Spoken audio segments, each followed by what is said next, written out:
तो आदाब, नमस्कार, गुड इवनिंग, सत श्री अकाल। एक बार फिर आप तमाम लोगों का स्वागत है क्राइम तक की कहानी के इस एपिसोड में। उम्मीद है पूरी फैमिली अच्छी होगी।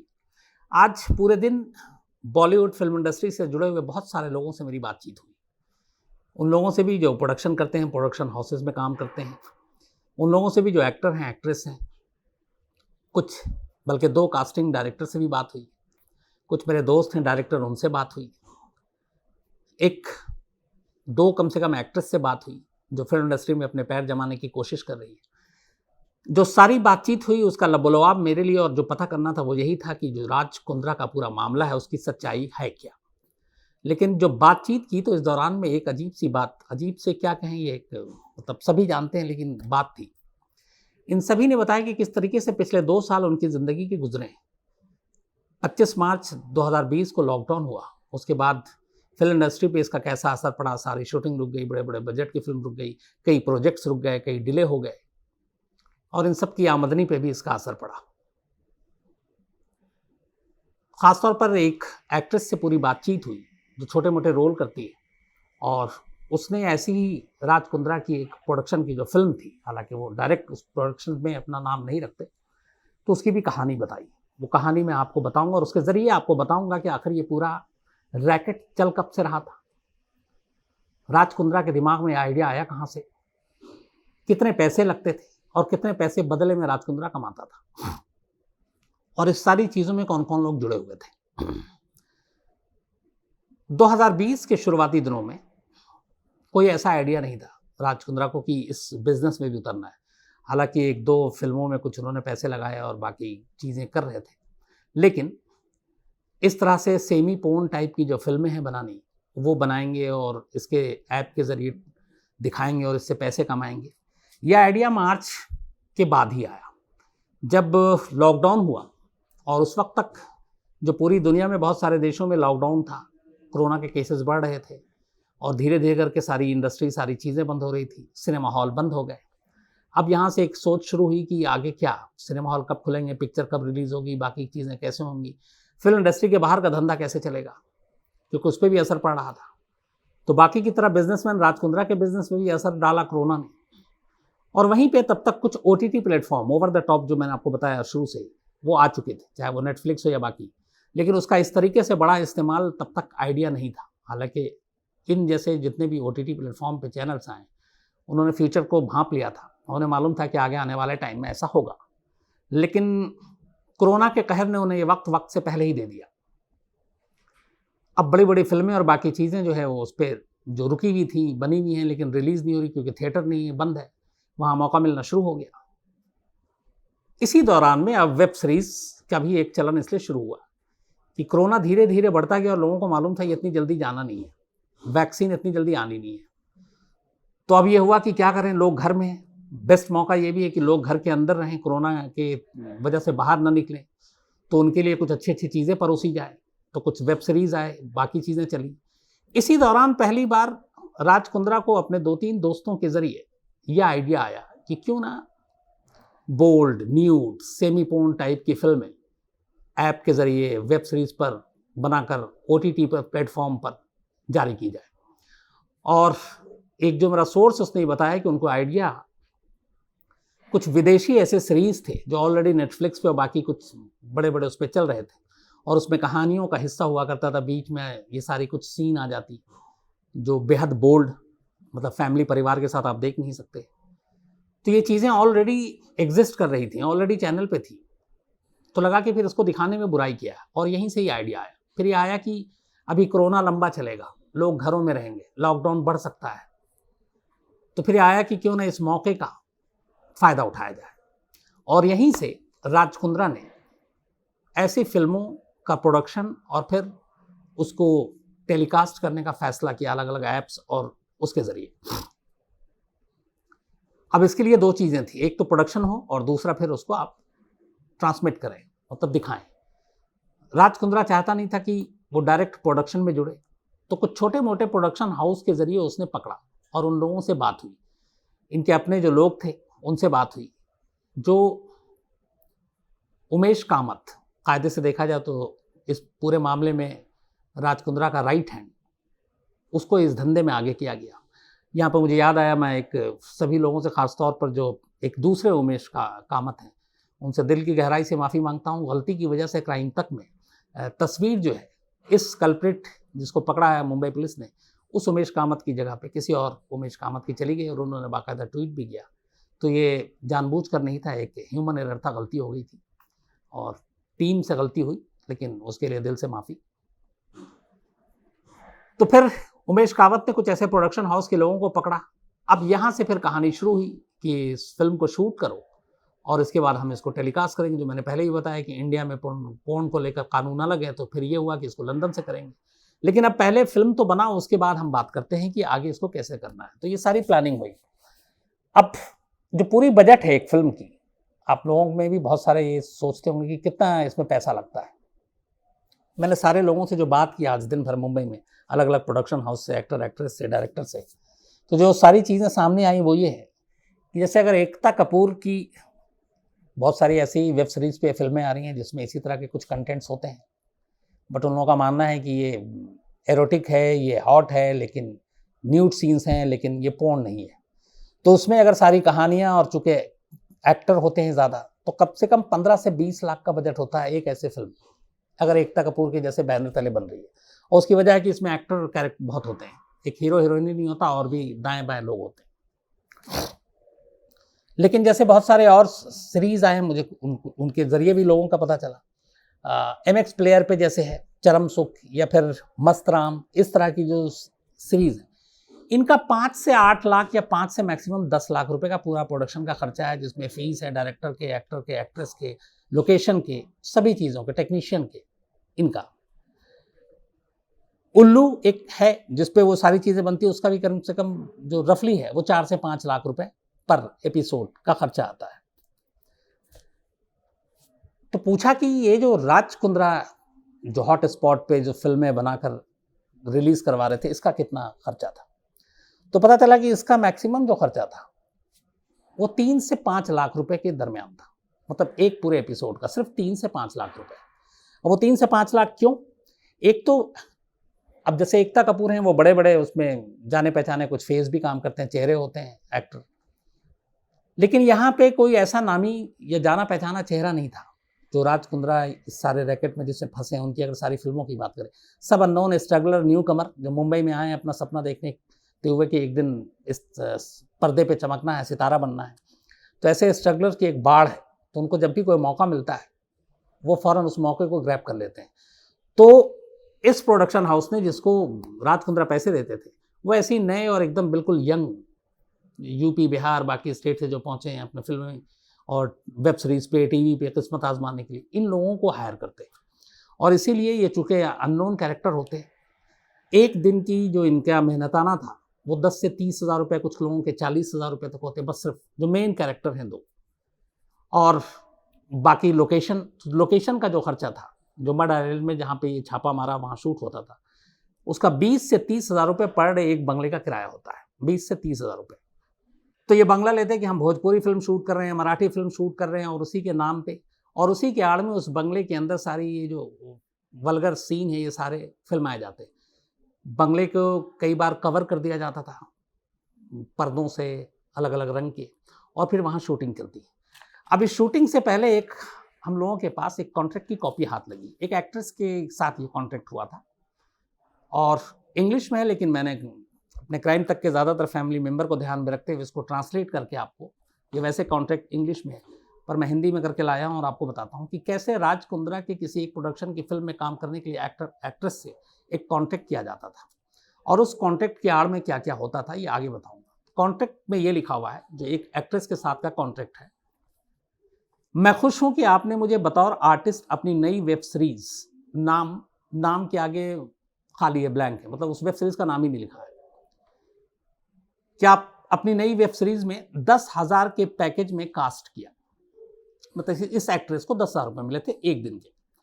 ये वेब सीरीज फिलिज मूवीज के बैनर तले बनी है, जो दुनिया के लीडिंग OTT प्लेटफॉर्म पर रिलीज होने के लिए शेड्यूल है। शूटिंग डेट्स जिस पर बात हुई है वो, अब ये डेट्स भी आगे खाली है, जब डेट लिखा ही नहीं है।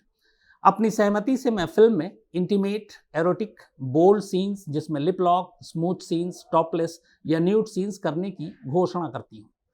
मैं अपनी इच्छा के साथ इन सीन्स को करने के लिए तैयार हूँ। मुझ पर प्रोडक्शन हाउस की तरफ से किसी भी तरह की जोर जबरदस्ती दबाव नहीं डाला गया है।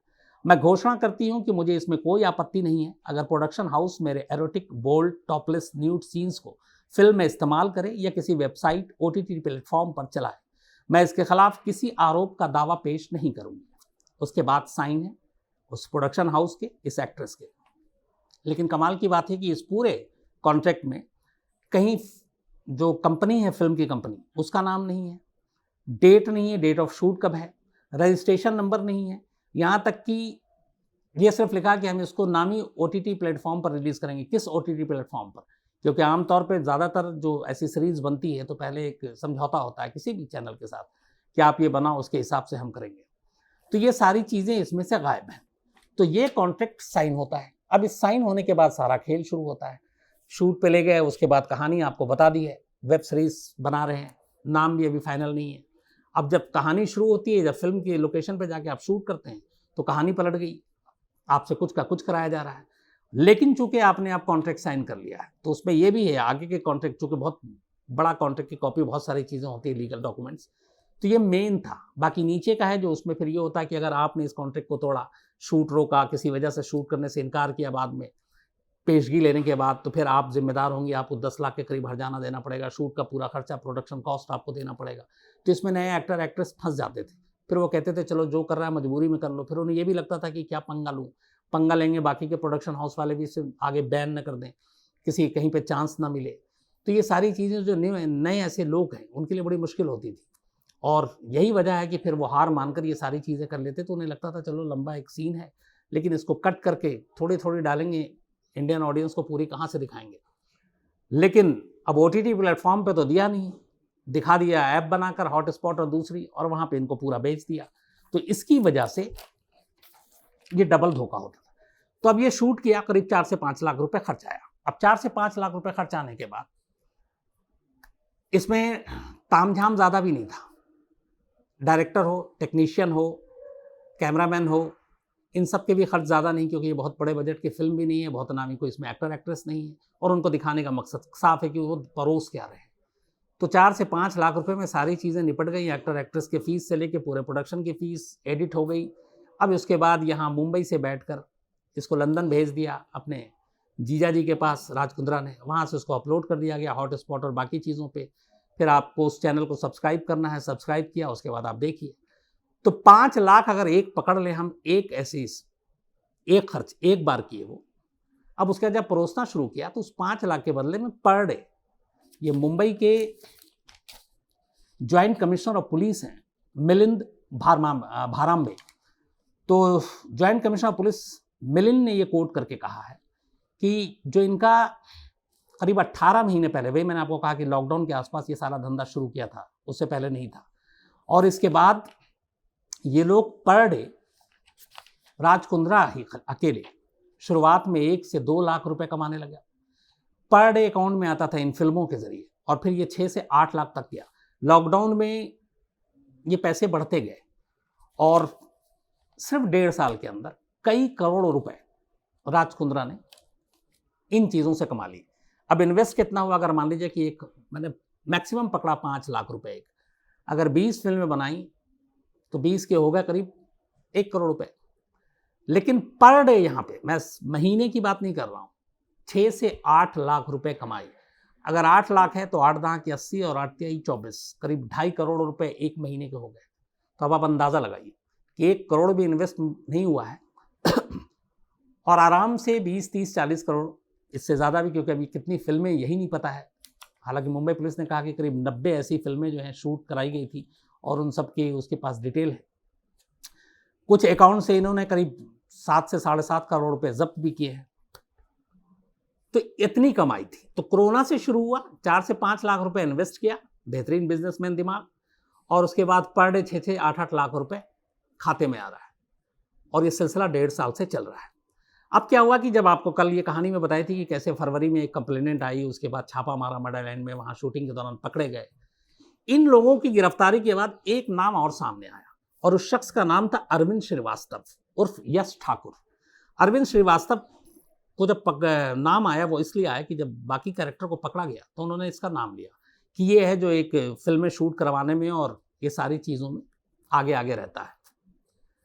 मतलब इस तरह की फिल्मों को शूट कराने का एक तरह से इस रैकेट में एक अहम शख्स था अरविंद श्रीवास्तव। फरवरी में इसका नाम आया।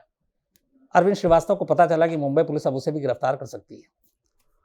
मार्च के महीने में इसने मुंबई पुलिस कमिश्नर को एक मेल लिखा और उस मेल में यह लिखा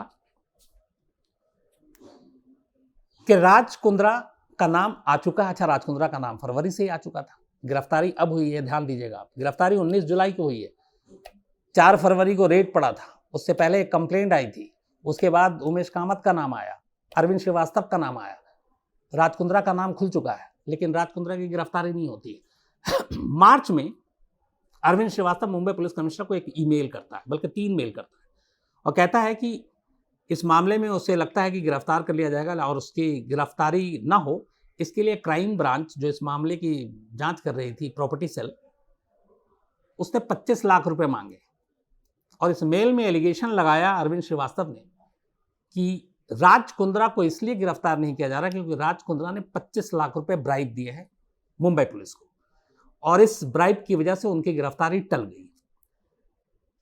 इस मेल की बात आई गई होगी, हालांकि बाद में फिर अरविंद श्रीवास्तव को गिरफ्तार किया गया। लेकिन अब जब राज कुंद्रा को गिरफ्तार हुई थी, ये बात मीडिया में भी आ गई।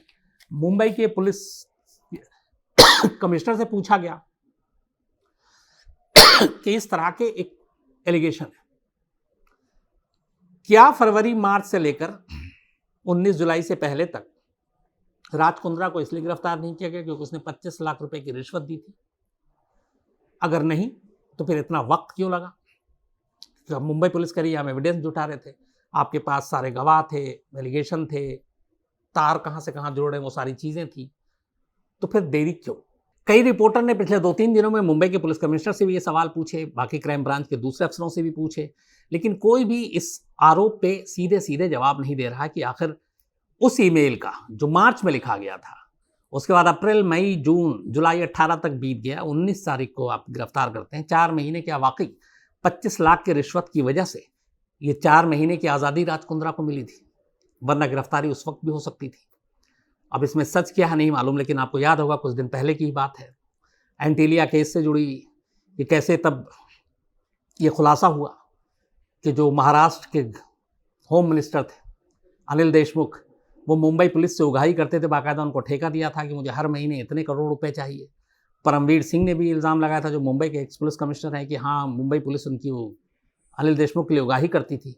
तो जब ये सारी चीज़ें आ रही हैं तो फिर ये एलिगेशन अपने आप में और सीरियस हो जाता है कि वाकई अगर ऐसे लोग हैं, और राज कुंद्रा कोई छोटा मोटा शख्स नहीं है, हस्ती नहीं है, मतलब करीब 3000 करोड़ का मालिक, बहुत बड़ा बिजनेसमैन, शिल्पा शेट्टी के पति, तो ऐसे लोगों को अगर उनकी नेम फेम बाकी चीज़ों को देखते हुए 25 लाख दे के अगर बच रहे हैं गिरफ्तारी से, तो ये नामुमकिन चीज़ नहीं है।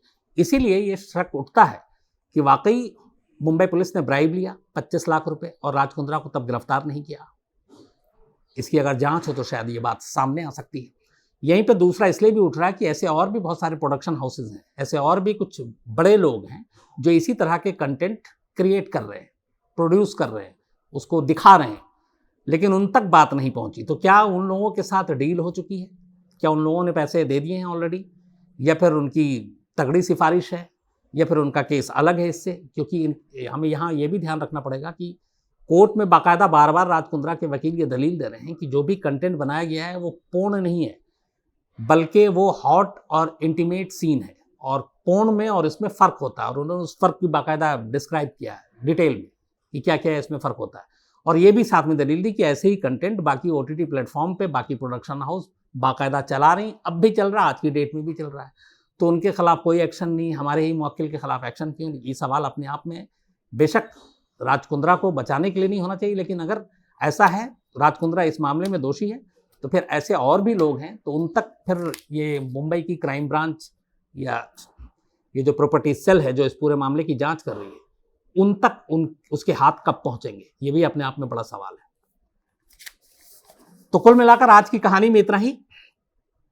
उम्मीद है आप लोग अच्छे होंगे।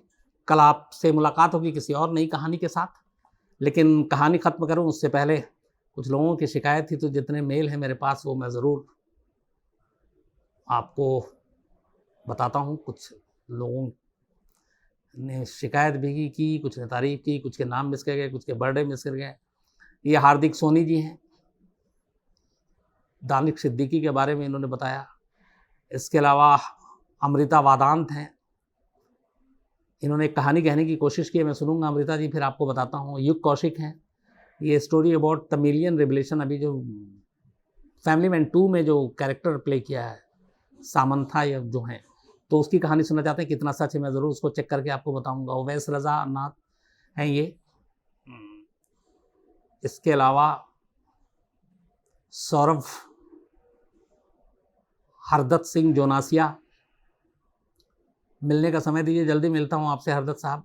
अपूर्वा श्रीवास्तव, इनका आज बर्थडे है। हाँ देखिए, मैं फिर भूल जाता तो फिर हैप्पी बर्थडे अपूर्वा श्रीवास्तव, आप हमेशा अच्छे रहो, खुश रहो, यही मेरी दुआ है तो पूरी टीम की तरफ से।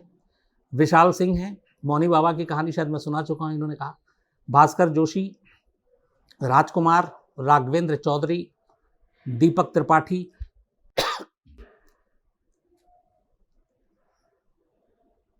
इसके अलावा ये अक्षरधाम की कहानी सुनना चाहते हैं, मैं हमेशा भूल ही जाता हूँ।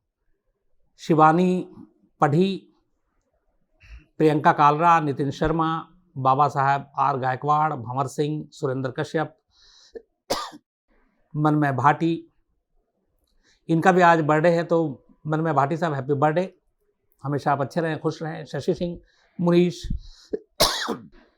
तिवारी, अजीत, ध्रुव मिश्रा, संजीव, धवल और सहयोग। तो आज कहानी में इतना ही। अब आपसे कल मुलाकात होगी रात 9 बजे किसी नई कहानी के साथ। तब तक अपना ख्याल रखिएगा। Thank you very much.